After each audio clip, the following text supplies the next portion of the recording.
I always tell my students, I would rather you be a competent fighter and a mediocre shot than a world-class shooter and a lousy fighter. I'll tell you why in this episode of Tactical Tidbits.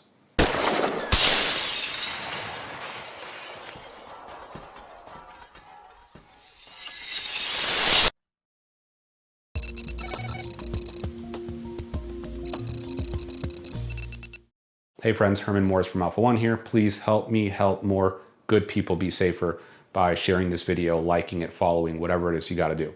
All right. So today I want to talk about marksmanship versus fighting skills or gunfighting skills.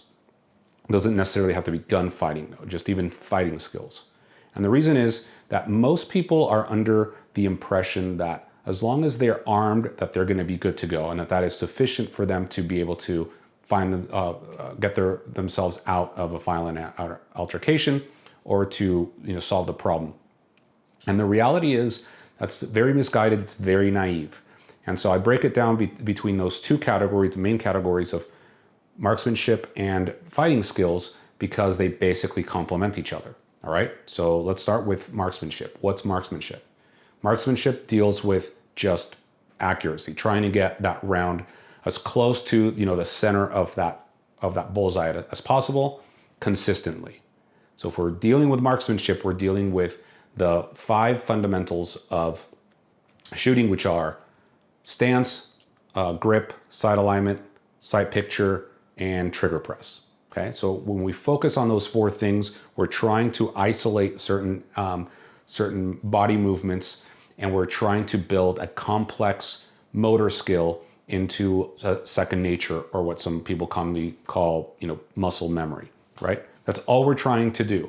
But notice that we're doing it in a very fake, if you will, situation, right? It's optimal. Everything's perfect. I have the time and opportunity to get my very, very stable stance. I have a perfect firing grip. I have acquired my sights. I have a perfect sight alignment, a perfect tight picture. I can take my time with that perfect trigger press instead of jerking it or pulling it straight to the rear, breaking that shot. And all of that is perfect. That's a best case scenario. What are the odds that all of that is going to be present if you are the target of a violent encounter?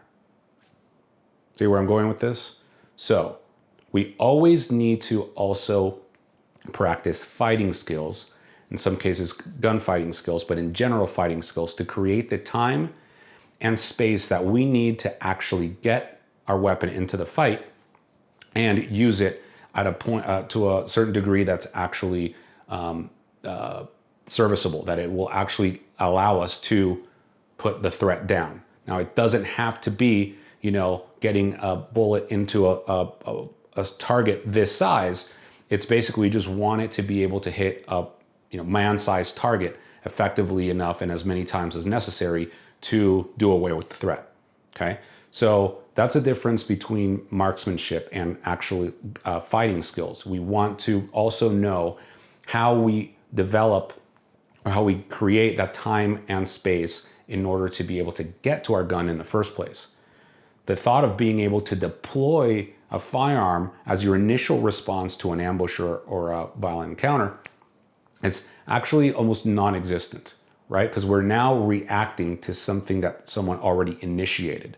And especially if they're very close up, as most fights are, it's very unlikely that we'd be able to respond in time and get a round on target and stop the threat. So we always have to be ready, willing, and able to understand that we have to usually fight to our weapon, if any, or fight to be able to escape. So what are some of the things that we teach for fighting or gun fighting? Well, if we are going to be training with a firearm, you need to know how to shoot from retention, how to shoot in close quarters or in almost touching distances. You need to learn how to shoot one-handed, offhand, low light techniques. There's a whole host of different actual things that fall under gunfighting as opposed to just marksmanship that a lot of people neglect, and most people don't take the time to train or practice. So now that you know what they are, go out, get some training. I'd love to have you in class and learn more about this and a lot more. Check out our training schedule at alpha1tactical.com. I'd love to see you in person sometime soon. See you next time.